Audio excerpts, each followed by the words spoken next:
Bonjour à tous et bienvenue sur boursicoté.com pour cette nouvelle analyse technique Forex, matières premières et crypto-monnaies avec une paire de devises euro-dollar qui persiste à rester ici sous la barre des 1.0925. On s'attendait donc à une poursuite ici de ce mouvement moyen terme, mais lorsque l'on regarde ce qui se passe d'un point de vue plus court terme, on est resté bloqué ici sur la zone, sous la zone des 1.0925 et puis en fin de semaine on était venu ici chercher la zone des 1.0780. On est resté autour de cette zone.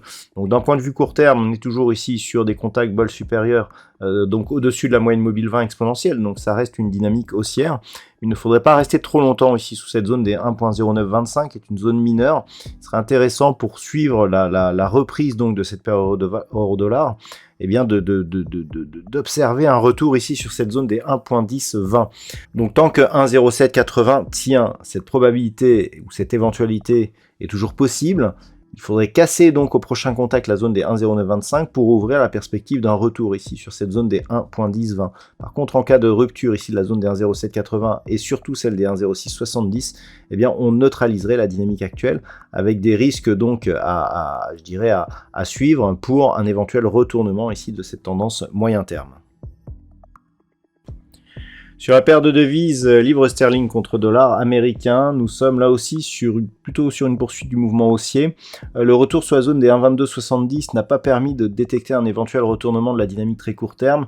Donc on reste ici sur une perspective et sur une trajectoire plutôt haussière qui devrait être confirmée donc par la rupture de cette zone des 1,2270. L'objectif est donc un retour ici sous la zone des 1.2440. Lorsque l'on observe un petit peu ce qui se passe, la rupture de cette zone des 1.2440 pourrait nous donner un signal haussier relativement fort, puisque d'un point de vue moyen terme, nous sommes toujours ici sur ce pattern de retournement, avec donc une attente de la validation de la rupture de cette zone qui pourrait permettre une poursuite du mouvement haussier depuis donc cette phase de retournement. Donc tout passera par cette zone des 1.2440 et je dirais que tant que l'on reste ici au-dessus des 1.20, on peut continuer à regarder vers le haut sur cette paire de devises livre sterling contre dollar américain. Concernant l'or, nous sommes sur une configuration qui pourrait changer. Sur cette vue 4 heures, on peut constater ici une forte phase de hausse. Un premier niveau ici de point haut sur cette zone proche des 2000 $ l'once. Ici, un autre contact sur les 2000 $ l'once. Et un retour ici sur le point bas intermédiaire qui se fait sur cette zone.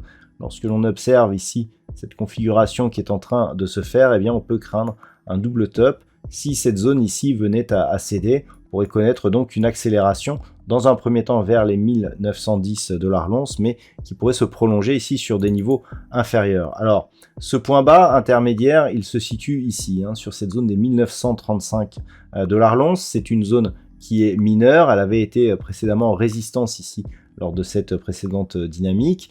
Le fait que l'on la retrouve ici, elle est plutôt vers une poursuite du mouvement haussier, sauf que on n'a pas eu de nouveau point haut significatif ici par rapport à ce point haut. Donc quelque part, la dynamique semble interrompue. Et si on casse cette zone des 1935, on peut avoir effectivement un retournement de dynamique. Donc ça va être l'objet des prochaines observations, d'autant plus que l'on est revenu ici sous 1957 $ l'once. Et donc clairement, en cas de rupture, on pourra avoir un signal de retournement. Globalement, tant que l'on reste à proximité ou au-dessus de cette zone des 1957, ce scénario de retournement ne serait pas le scénario à privilégier pour la poursuite donc du métal jaune, qui reste avec comme objectif un retour sur la zone des 2070 $ l'once.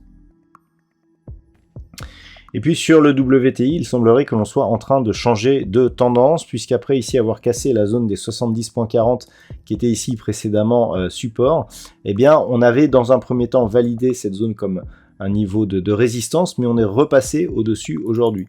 Donc lorsque l'on regarde ce qui se passe d'un peu plus près, on a eu ici impulsion baissière, tentative de rebond qui est restée technique, tentative de reprise qui a échoué, et donc cassure de la zone des 70.40 et attaque de la moyenne mobile 20 exponentielle. Donc au moment où je vous parle, nous sommes juste sous la zone des 73 $ le baril. Le niveau ici qui permettrait une neutralisation de cette dynamique serait un retour au-delà des 75. Globalement, tant que l'on est sous cette zone des 75 $ le baril, on affaiblit la dynamique baissière liée justement à cette impulsion, mais sans lui donner de signal de retournement. Au-delà des 75, on annulerait cette dynamique. Pour l'instant, on est juste en train de l'affaiblir, donc la dynamique reste baissière. On peut être ici sur un test de la zone de moyenne mobile 20 exponentielle. Si les cours recassent ici 70.40, on peut s'attendre à un retour rapide sur la zone des 65.20. Et enfin, au niveau du Bitcoin, eh bien, nous sommes ici toujours sur cette sortie de la zone de range que le Bitcoin occupait donc depuis quelques mois, zone entre 15 800 et 25 200, zone d'équilibre ici à 20 000.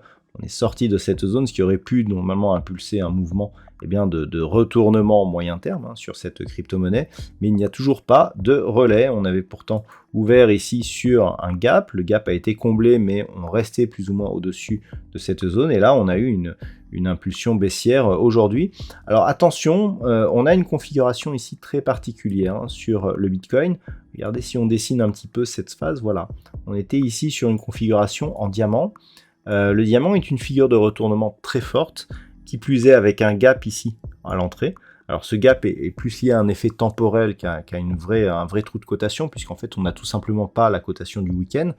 Donc par rapport à cela, le fait ici que l'on ait cette baisse et que l'on revienne ici sur cette zone pourrait constituer un point de sortie, et si on sort, on pourrait bien ici continuer en direction ici des 20 000. Donc il va falloir observer ça. La pointe ici du diamant, la pointe basse, elle a pour l'instant juste été testée ici par cette bougie. En cas de continuité, on pourrait bien avoir ici un retournement majeur de cette dynamique court terme, avec pour effet un objectif de retour sur la zone des 20 000 $ pour un Bitcoin. Voilà donc ce que l'on peut dire sur l'analyse technique de ces principaux actifs de marché. Je vous souhaite de passer une bonne soirée. On se retrouve dès demain pour d'autres analyses techniques, toujours sur le site boursicoté.com.